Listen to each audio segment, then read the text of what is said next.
भगवान गोपाळांबरोबर लीला करतोच आहे. 10 वर्षाच्या वयात भगवंतानं रासलीला केली, हे पण आठवणीत ठेवा. 10 वर्षाच्या वयात भगवंतानं रासलीला केली. आता भगवान त्यांनी या व्रजभूमीमध्ये 11 वर्षांनी 56 दिवसापर्यंत राहिलाय. फक्त 11 वर्षांनी 56 दिवस. यानंतर भगवान मथुरेत निघून जाणार आहे. इकडे त्यांनी भगवान लीला करतो. एक सुदर्शन नावाचा त्यांनी यक्ष आला. तो त्यांनी अशा पद्धतीने भगवंताला छळण्याकरिता आलेला आहे. पशुपतीनाथाची पूजा करण्याकरिता सगळे गोपाळ गेले होते. एकदा देवयात्रायाम गोपाला जात कौतुका. सगळे गोपाळ त्यांनी पशुपतीनाथाची पूजा करण्याकरिता गेले. शिवरात्रीचा त्यांनी विचार भगवान शंकराची त्यांनी पूजा करायची आहे. तर तत्र स्नात्वा सरस्वत्याम देवम पशुपतीम विभूम. स्नान वगैरे करून पशुपतीची त्यांनी पूजा करण्याकरिता गेले. इतक्यात त्यांनी सर्प आला. एक सर्प आला. त्या सर्पानं नंदबाबाच्या पायाला पकडलं. नंदबाबाच्या पायाला पकडल्याबरोबर नंदबाबा त्यांनी मोठ्या मोठ्यानं हाका मारू लागले. कन्हैया धाव, कन्हैया धाव. लक्षात घेण्यासारखी गोष्ट आहे. 10 वर्षाच्या लेकरावर जर संकट आलं त्यानं बापाचा धावा केला तर ते ऐकायला चांगलं वाटतं. पण बापावर संकट आलं 10 वर्षाच्या लेकराला हाक मारतोय मला सोडव, हे जरा विशेष आहे. का बरं? त्यांनी कन्हैयाला, मग मोठी माणसं होती त्यांना हाका मारल्या असत्या मला वाचवा म्हणून, कन्हैयालाच का? त्याचं कारण नंदबाबाच्या अंतकरणात आता कळालं होतं हा कन्हैया सामान्य नाही, हा जगाचा मालक आहे. ही जाणीव झाली होती. मग कन्हैयाला हाका मारायला सुरुवात केली. कन्हैया धावत आला. त्यानं त्यांनी घाईघाईनं त्या सर्पाला पकडलं. नंदबाबांचा पाय सोडवण्याकरता पाय सोडवला. भगवंताचा स्पर्श झाल्याबरोबर चमत्कार झाला. त्याच्यातून एक दिव्य असणारा त्यांनी अशा पद्धतीनं पुरुष प्रगट झाला. देवाने विचारलं कोण आहेस? त्यानं सांगायला सुरुवात केली. अहम विद्याधर कश्चित सुदर्शनेति श्रुतः श्रेया स्वरूप संपत्त्या विमानेनाचरम दिशा. मी त्यांनी विद्याधर आहे, माझं नाव आहे सुदर्शन. मी त्यांनी अंगिरा ऋषींना त्यांनी वाकडे तिकडे त्यांचं शरीर त्यांनी होतं काळे, थोडे रंगानं काळे होते. थट्टा केली महाराज. एखाद्याच्या ठिकाणी काही व्यंग असेल तर थट्टा करू नये. थट्टा केली म्हणून शाप दिला की सर्प होशील म्हणून. याला सौंदर्याचा अभिमान झाला होता. विद्याधर पदवी प्राप्त झालेली होती आणि तो त्यांनी सौंदर्यानं विभोर झालेला आहे म्हणून उन्मत्त झाला होता. त्याला शाप प्राप्त झाला की सर्प होशील. मग परत उशाप मागू लागला म्हणून त्यांनी उशाप दिला. संत मोठे दयाळू असतात. सांगितलं जा भगवंताचा तुला स्पर्श होईल, तू उद्धरून जाशील. म्हणून भगवंताच्या स्पर्शाने अशा पद्धतीने उद्धरून गेला. असे अनेक प्रसंग त्यांनी वर्णन करून सांगता येतील. यानंतर त्यांनी महाराज शंखचूड नावाचा एक यक्ष आहे. यानं त्यांनी काय केलं? गोपिका भगवंताच्या चिंतनात आहेत. युगुल गीत आहे महाराज भागवतामध्ये, युगुल गीत. गोपिका भगवंताचं स्मरण करतायत, चिंतन करतायत, त्यांची दोन समाधी लागलेली आहे. हा शंखचूड आला. याच्या मस्तकावर शंख आहे आणि तो त्यांनी महाराज ऐश्वर्य संपन्न आहे. त्यानं विचार केला हे कृष्ण आणि बलराम त्यांनी सामान्य गोवळ आहेत आणि या सुंदर असणाऱ्या गोपिकांबरोबर विहार अशा पद्धतीने करतायत. आपणच या गोपिकांबरोबर विहार केला तर कुठे बिघडलं.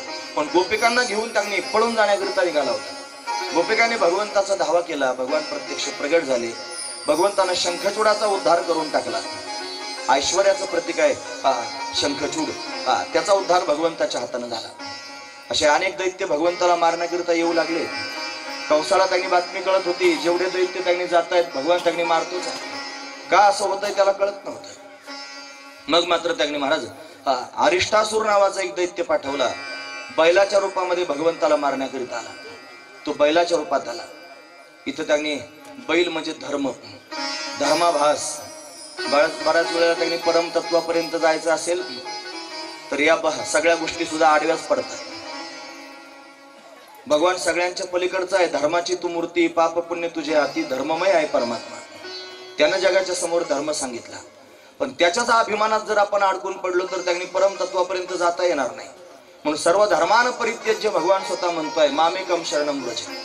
म्हणून तर त्यांनी महाराज सर्वस्व टाकून भगवंताच्या चरणी समर्पित झालं पाहिजे. म्हणून धर्माभास सुद्धा घालवला पाहिजे. या उद्देशाने त्यांनी महाराज बैलाच्या रूपात आलेला हा अरिष्टासूर आहे भगवंताच्या हाताने त्यांनी उद्धरून गेला. यानंतर त्यांनी केशी नावाचा असुर आला. हा घोड्याच्या रूपात आलेला आहे.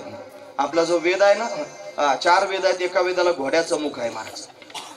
हा वेदाभास आहे. म्हणून वेद जरी कळू लागला, वेदाचं ज्ञान जरी त्यांनी प्राप्त झालं आणि ते ज्ञान प्राप्त होऊन ज्ञानाच्याच ठिकाणी फक्त स्थिर राहिलं, त्याला सोडता नाही आलं तर मग मात्र घोटाळा होऊ शकतो. गुरुजी सांगायचे, आमच्या भावांच्या मुखातून ऐकलं. गुरुजी म्हणजे वैकुंठवासी रंगनाथ महाराज परभणीकर. ते काळी घार आणि पांढरी घार सांगायचे. काळी घार जशी त्यांनी मारण्यास योग्य आहे तशी पांढरी घार सुद्धा मारण्यास योग्यच आहे. म्हणून त्यांनी अज्ञानाचं जसं त्यांनी खंडन की मौलिक ज्ञानोबा अमृतानुभवामध्ये ज्ञानाचंही खंडन देऊन टाकलं. सापेक्ष आहे महाराज, अज्ञान आहे म्हणून ज्ञान पाहायला मिळालं. म्हणून कापुराची वाती उजळली ज्योती आणि ठाईच समाप्ती झाली जैसी. म्हणून अज्ञानाला घालवण्याकरता ज्ञान आहे. म्हणजे ज्ञान त्यांनी प्रगट झालेलं आहे, प्राप्त झालेलं, त्याचा जर अभिमान शिल्लक राहिला तर पुन्हा जन्माला यावं लागेल. म्हणून ज्ञानाचाही अभिमान संपून जावा, तदाकार स्थिती प्राप्त व्हावी, हा त्यातला भाव आहे. म्हणून वेदाभास भगवंतानं घालवला, केशी असुर मारला. यानंतर व्योमासूर नावाचा असुर आला. तो त्यांनी गवळ्याच्या रूपामध्ये त्यांनी आलेला आहे. तो योगाभास आहे. भगवंताच्या हाताने त्यांनी उद्धरून गेला. प्राप्तीचा पण अभिमान होतो. योग म्हणजे जोडणे, प्राप्ती या अर्थाने त्यांनी घ्यावा. म्हणून त्यांनी महाराज भगवान मला प्राप्त झाला असा जर अभिमान झाला तर तो अभिमान सुद्धा भगवंतामध्ये एकरूप होऊ देत नाही. म्हणून तो अभिमानही निघून जावा, हा योगाभास त्याचं प्रतीक आहे. या भागवतातले सगळेचे सगळे दैत्य आहेत. प्रत्येक प्रसंग त्यांनी अंतर्मुख होऊन पाहण्यासारखा आहे. त्यात विशेष असणारा भाव आहे. काल आपण गोकुळ पाहिला, मथुरा पाहिली, कंस पाहिला, हे सगळेचे सगळे पाहिले ना आपण मुद्दे. हे सुद्धा त्याच पद्धतीने पाहण्याचे आहेत. असो, योगाभास त्यांनी आहे. तो त्यांनी व्योमासूर आहे. भगवंताने त्याचा उद्धार करून टाकला. इकडे त्यांनी महाराज कंसाला बातमी कळाली, अरिष्टासुरासारखा मारला गेला. एवढा बलवान दैत्य मारला गेला. कंस चिंतातूर आहे की एवढे दैत्य कसे काय मारले जातात. तर तो कृष्ण मारतोय. कोण आहे हा कृष्ण? आता खरं सांगण्याची वेळ आली होती. कंसाचा घडा भरत चाललेला होता. कंस त्यांनी मृत्यूच्या जवळ जाऊ लागलेला आहे. नारदजी महाराजांना कळालं. नारद हे भगवंताचं मन आहे असं आपण आधीच ऐकलेलं आहे. आणि त्यापेक्षा नारद कल्याण करणार, नारम कल्याण दधाती ती नारदा, जे नराचं कल्याण, कंसाचं कल्याण करण्याकरिता आले. कंसाच्या समोर त्यांनी आले. कंस व्याकुळ झालेला आहे. त्याची ती स्थिती नारदाने पाहिली आणि मग त्यांनी बोलायला सुरुवात केली. काय झालं तुला? कशाकरता एवढा सुकलास? मग त्याने सांगितलं अरिष्टासूर मारला गेला. मग नारदांनी खरं सांगून टाकलं, वेड्या, अरे तो सामान्य नाही, तोच तुझा देवकीचा 8वा पुत्र तुला मारणार आहे. कंसाला खरं कळालं. अरिष्टे निहते दैत्यो कृष्णेनाथ भूत कर्मना कंसायातः भगवान नारदो देवदर्शना. नारदाच्या दर्शनानं कंसाला बरंच काय कळालं. काय कळालं? नारदाने सांगितलं, यशोदाया सुताम कन्या देवक्या कृष्णमेवच रामम च रोहिणी पुत्रम वसुदेवेन बिभ्यता. अरे यशोदाया सुताम कन्या, अरे यशोदेला कन्या झाली होती आणि देवकीला मुलगा झाला होता. आणि वसुदेवानं आदला बदली केली. रामम च रोहिणी पुत्रम, राम हा रोहिणीचा मुलगा आहे. वसुदेवानं आदला बदली केलेली आहे, तुझ्याशी षड्यंत्र केलेलं आहे. असं ज्या वेळेला सांगितलं, कंसाला त्यांनी भय निर्माण झालं. नारदजी महाराज निघून गेले. काम झाल्यानंतर नारदजी थांबत नसतात, हा महत्वाचा. नारदांनी निघून जावं महाराज, नाहीतर काम झाल्यावर जर नारदजी थांबले तर असं अतिसाम्यप्यात अवज्ञा होईल ना. म्हणून त्यांनी जास्त काळ नारदानं थांबत जाऊ नये. नारदजी महाराज निघून गेले. काम झाल्यावर लगेच गेलं पाहिजे. कंसानं मात्र विचार करायला सुरुवात केली, माझा शत्रू जन्माला आलाय आणि तो मला मारण्याकरिताच आहे. माझ्याकडे जेवढी फौज होती सगळी त्यांनी संपवून टाकलेली आहे. कोणी शिल्लक राहिलं नाही. आता मी काय करू? पण विचारच करू लागला, कृष्ण माझा भाचा आहे, त्याला इथपर्यंत त्यांनी बोलावलं पाहिजे, आपण त्याला मारलं पाहिजे. काय काय केलं म्हणजे कृष्ण मारता येईल? कृष्णाला मारण्याकरिता काहीतरी उपाय केला पाहिजे. पण बऱ्याच काळापर्यंत विचार करत करत त्यांनी महाराज एक गोष्ट समोर आली. ती म्हणजे अशी, एक रजक आला कंसाच्या समोर. कंस विचारात पडला होता, असा कृश झाला होता, मरतुकडा झाला होता. त्याला जेवायला बसल्यानंतर जेवणाच्या ताटात कृष्ण दिसत होता. पाणी प्यायला लागलं की पाण्याच्या गडव्यात त्याला कृष्ण दिसत होता. समोरून एखादा सेवक जरी आला तरी त्याला वाटत जरी आला आला कृष्ण आला. तुम्ही ऐकतात ना सर्व? मी महत्वाचा मुद्दा सांगतो. कोणी माणूस समोरून आला की त्याला वाटतं कृष्ण आला.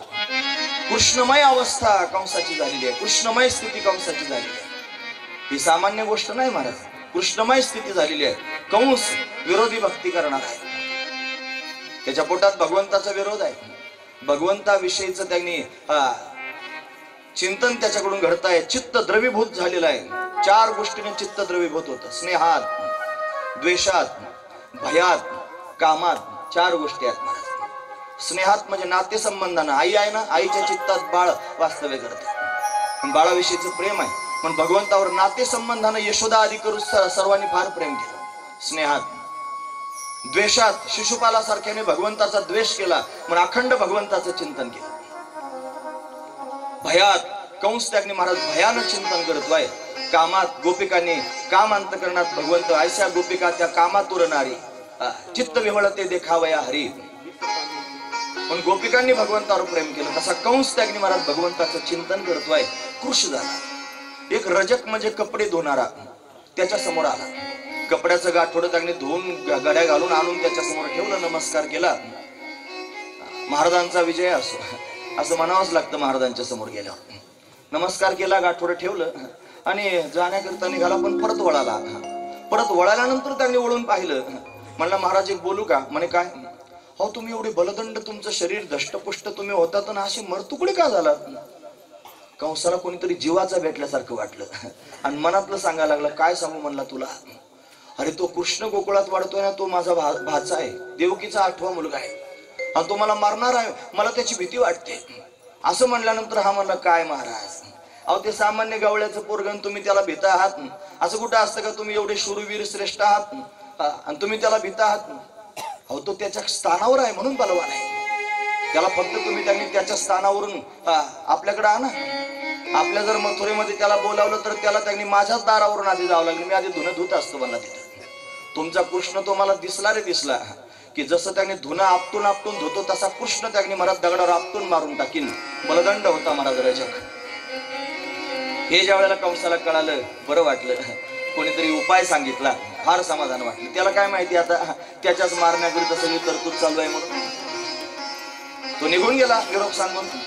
मग याने विचार केला हा कृष्णाला आणलं पाहिजे, पण आता आणील कोण? कारण आतापर्यंत जेवढे गेले सगळे गेले, परत आलंच नाही कोणी. हा महत्वाचा विचार. म्हणजे एकदा उंदरांची मीटिंग झाली. एक चांगला उंदीर हातात माईक घेऊन म्हणाला, हे बघा आपल्या उंदराच्या जातीला जर भीती कोणाची असेल तर बोक्याची, मांजराची. मांजर गपचूप येतं लगेच उंदीर पकडून नेतं. मग मांजर त्यांनी आलेलं जर उंदराला कळालं तर उंदीर स्वतःचं संरक्षण करू शकतो. मग काय केलं पाहिजे? मांजराच्या गळ्यात घंटी बांधली पाहिजे. मांजराच्या गळ्यात घंटी बांधली की मांजर आलेलं कळालं की आपण पळून जायचं. एक सुज्ञ असणारा उंदीर उभा राहिला त्या सभेत. तो म्हणला महाराज मांजराच्या गळ्यात घंटी बांधायची इथपर्यंत ठीक आहे, पण मला सांगा मला घंटी बांधायला जाईल कोण? कारण जो घंटी बांधायला जाईल त्याची तिकडच घंटी वाजणार आहे. तो परत येईल याची शक्यता सांगता येत नाही. म्हणून त्यांनी जाईल कोण हे सांगा. हे जसं आहे ना तसंच त्यांनी महाराज कंसाला प्रश्न पडला, आता जायचंय कोणी? मग लक्षात आलं अरे अक्रूरजी. अक्रूर भगवंताचे भक्त आहेत, भगवंताला अतिशय प्रिय आहेत. म्हणून त्यांनी अक्रूरालाच पाठवलं पाहिजे असा विचार कंसाने त्यांनी केला. अक्रूराला बोलावून घेतलं आणि बोलावून म्हणायला सुरुवात केली, अक्रूरजी मला आत्ताच नारदांकडून कळालंय कृष्ण माझा भाचा आहे, तो त्यांनी गोकुळात राहतोय, माझा भाचा आहे ना असा खेडोपाडी राहतोय. आपल्याला यज्ञ करायचा आहे धनुर्याग. त्याला भगवान शंकरानं दिलं, परशुरामानं दिलेला. त्याच्याकडे त्यांनी महाराज धनुष्य होता. शंकरानं तर वरदान त्याला दिलेलं होतं विजय होण्याचं.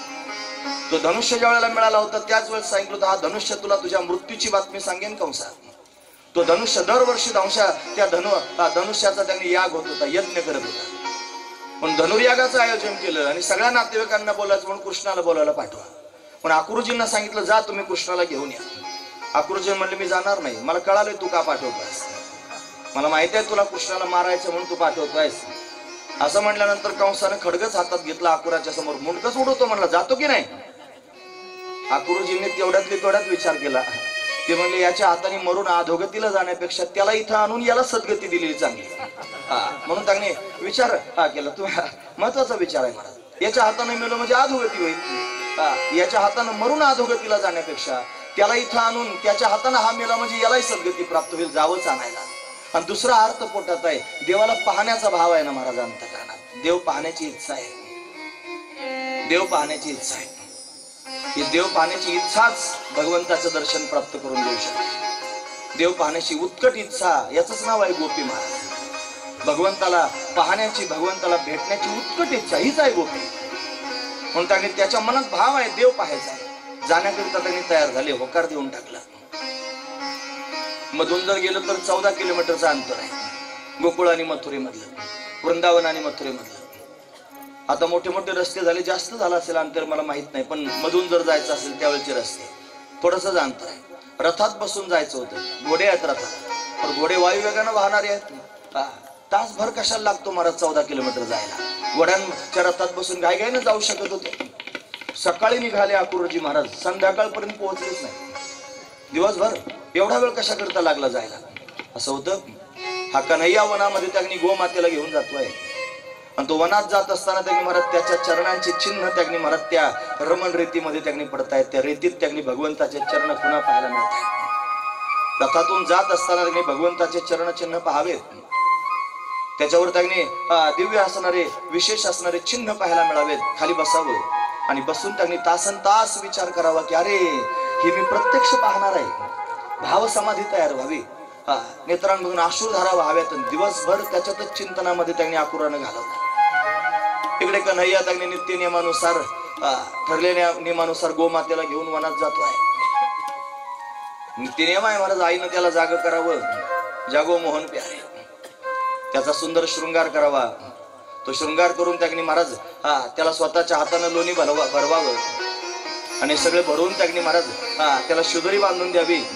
मग कन्हैयानं सगळ्या गोपाळांना बरोबर घेऊन गोमातेला बरोबर घेऊन वनात जा. दिवसभर खेळावं, बागडावं, उड्या माराव्यात, आलेल्या दैत्यांचा उद्धार करावा आणि मग संध्याकाळी पुन्हा घरी यावं. गोरज मुहूर्तावर संध्याकाळची वेळ घरी यावं. गायीच्या खुरांनी उडालेली जी धूळ आहे भगवंताच्या मुखावर साचावी. त्याचा चेहरा पांढरट त्यांनी व्हावा. पांडुर रंग, आपला पांडुरंग आहे ना, या श्रीकृष्ण परमात्म्याला पांडुरंग नाव का पडलं त्याचं हे कारण आहे. गायीच्या पायाच्या खुरांनी उडालेली धूळ त्याच्या मुखावर साचली आणि गोपाळाने त्याला पाहिलं, देवा कसा पांडुर रंग दिसतोस. पांडुर रंग म्हणता म्हणता पांडुरंग झाला. असा पांडुरंग आहे मला. तो गोपाळपुऱ्यात त्यांनी आला. मग तो पुंडलिकाला शोधण्याकरिता आला. तोच आहे हा, तो हा विठ्ठल बरवा, तो हा माधव बरवा. म्हणून त्यांनी त्याच्या केसांमध्ये धुलिकण साचलेले आहेत, अतिशय सुंदर त्यांनी दिसतोय. आणि तो त्यांनी धावतच गोमातेला गोशाळेमध्ये नेऊन पोहोचवावं आणि नंद बाबांच्या दिशेने जावं. बाबा बाबा म्हणा.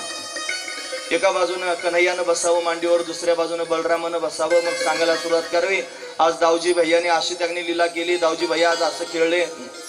दाऊजीनं पण म्हणावं, आज कन्हैयानं असे दैत्य मारले, आज अशा उड्या मारल्या, आज अशी शुदरी खाल्ली. असं दोघांनी नंद बाबाला सांगावं. नंद बाबाला फार विशेष आनंद प्राप्त व्हावा. असंच झालं. पण गायगायनं त्यांनी दोघे भाऊ नंद बाबाच्या मांडीवर जाऊन बसले आणि संध्याकाळ झालेली आहे ना, इतक्या तो रथ आला महाराज. तो रथ दारातून उभा राहिला अक्रूरजींचा. एका सेवकानं त्यांनी पाहिलं, नंद राजा 9 लाख गायी आहेत महाराज. नंद ही पदवी आहे, पण श्रेष्ठ असणारे नंदराज. आणि ते त्यांनी महाराज मुलांबरोबर बोलतायत. म्हातारपणाला मुलगा झालेला आहे, विशेष भाव अंतःकरणात आहे. सेवक आला, तो म्हणला, महाराज आपल्याकडे कोणीतरी पाहुणे आलेले आहेत. कोण पाहुणे आले म्हणून पाहण्याकरिता आले. अक्रूरजी समोरून आले होते. स्वागत केलं, या महाराज. त्यांना उंच आसनावर बसवलं. पाहुणचार त्यांनी होऊ लागला. सुंदर स्वयंपाक झाला. यशोदा राणीने रोहिणी मातेने सुंदर स्वयंपाक केला. सर्वजणांनी जेवण केलं. अतिथीगृहामध्ये त्यांना नेलेला आहे विश्राम करण्याकरिता. अक्रूरजींना सुंदर त्यांनी शय्या तयार करून दिली. अक्रूरजी त्याच्यावर झोपलेले आहेत. नंदबाबा जवळ जाऊन बसले. कन्हैया पण त्यांच्या जवळ आहे, बलराम दादा पण जवळ आहे. यशोदा राणीच्या रोहिणी मातेच्या मनात विचार आहे की हे पाहुणे का आले असतील, मथुरेतून आलेले आहेत, कशाकरिता आले असतील, काय कारण असेल. अजून कारण कळालं नाही, पाहुणे तर आलेले आहेत. मग काय केलं पाहिजे, ऐकलं पाहिजे. पूर्वीच्या स्त्रिया फार मर्यादित होत्या महाराज. गायगायनं माणसांच्या समोर ते यायच्या नाही. आतल्या भिंतीला पाठ लावून त्यांनी यशोदा राणी रोहिणी माता त्यांनी बसल्या. काय त्यांनी पाहुण्यांचं बोलणं आहे ऐकायला मिळावं म्हणून बसलेल्या. इकडे त्यांनी नंदबाबा समोर येऊन बसले. अक्रूरजींना विचारले, अक्रूरजी आज आमचं मोठं भाग्य आहे, तुम्ही आमच्या व्रजभूमीत आलात. काय आज्ञा आहे, काय सेवा करू सांगा ना, कशाकरिता आपण आलात. अक्रूराला कळालं की आता मला यांना खरं सांगायचंय.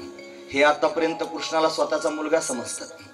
11 वर्ष आणि 55 दिवस त्या दिवशीपर्यंत झालेले आहेत. आणि आता त्यांनी कृष्णाला सर्वस्व समजतात. एवढा मोठा मुलगा आहे आणि आता 11 वर्षाचा मुलगा तुमचा नाही हे त्यांना सांगायचंय. काय होईल, कशा वेदना त्यांच्या अंतकरणाला होतील, असा विचार मनात आहे अक्रूरजींच्या. कसं सांगू? आणि हे तर पुन्हा पुन्हा विचारतात, सांगा ना महाराज, कसं काय आपलं आगमन झालं, कसं काय तगणे आपण आलात, काय आज्ञा आहे? छातीवर दगड ठेवून त्यांनी मन घट्ट करून आकुरानं बोलायला सुरुवात केली नंदबाबांच्या समोर. नंदबाबा, मी जे सांगणार आहे कदाचित ते ऐकल्यानंतर तुमचं अंतकरण फार व्याकुळ होईल, पण माझा नाईलाज आहे, मला कंसानं पाठवलेला आहे. आत्ताच त्यांनी कंसाला नारदांची भेट झाली आणि नारदांनी त्यांनी कंसाला सांगितलेलं आहे की गोकुळामध्ये नंदराजाच्या घरी वाढणारा जो कृष्ण आहे तो कृष्ण त्यांनी नंद यशोदेचा मुलगा नसून वसुदेव देवकीचा मुलगा आहे. असं ऐकल्याबरोबर त्यांनी नंदबाबाच्या हृदयामध्ये धस्स झालं. यशोदाराणी व्याकुळ झाली. नाही नाही, हे चुकीचं सांगतायत, हे खोटं सांगतायत. कन्हैया माझाच मुलगा आहे, कन्हैया माझाच मुलगा आहे. यशोदेचं अंतकरण, आईचं अंतकरण आहे महाराज, ज्यानं सर्वांचं चित्त वेधून घेतलेलं आहे, जो सर्वांचं जीवन झालेलं आहे. तुका म्हणे छंदे येणे वेधिले गोविंदे. या गोविंदानं छंद लावून सर्वांना आपलंसं करून घेतलं, तो आपला नाही असं त्यांनी महाराज सांगायला सुरुवात केली. कसं सहन करावं? कंसानं धनुर्याग सुरू केलेला आहे आणि त्याच्याकरिता त्यांनी सगळ्या पाहुण्या रावळ्यांना बोलावलंय. त्याचा भाचा खेडोपाडी त्यांनी राहतोय हे त्याला कळालं, म्हणून त्यांनी मला पाठवलंय, कृष्णाला घेऊन या. मी कृष्णाला घेण्याकरिता आलेलो आहे. असं ज्या वेळेला त्यांनी ऐकलं, कंस हा कंस आहे महाराज, त्याची सर्वत्र त्यांनी सत्ता आहे, त्याला सर्वजण भीतात, त्याची आज्ञा मोडता येत नाही. आता कंसाच्या समोर आपलं काही चालणार नाही आणि नाईलाज असतो कन्हैयाला त्यांनी मथुरेला पाठवावं लागणार आहे हे त्यांनी नंदबाबांना कळालं. काहीच न बोलता चिडीचूप सर्वजण झाले.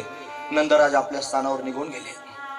नंदराज निघून गेले खरे, बलराम दादा रोहिणी मातेकडे निघून गेले आहेत आणि हा कन्हैया त्यांनी महाराज रोजच्या नियमानुसार यशोदा माईच्या कुशीत झोपण्याकरिता गेलेला आहे. छोटासा कन्हैया आहे ना, आईला त्यांनी बिलगणार आहे.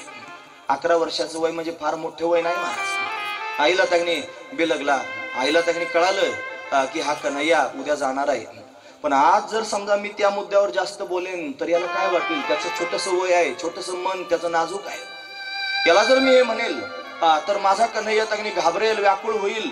या मुद्द्यावर बोलायलाच नको. पण आई काय बोलत नाही आणि कन्हैया पण काही बोलत नाही महाराज. का? आई आहे, माझा वियोग हिला सहन होणार नाही, तिला काय वाटेल? पण कन्हैया पण काही बोलत नाही. दोघे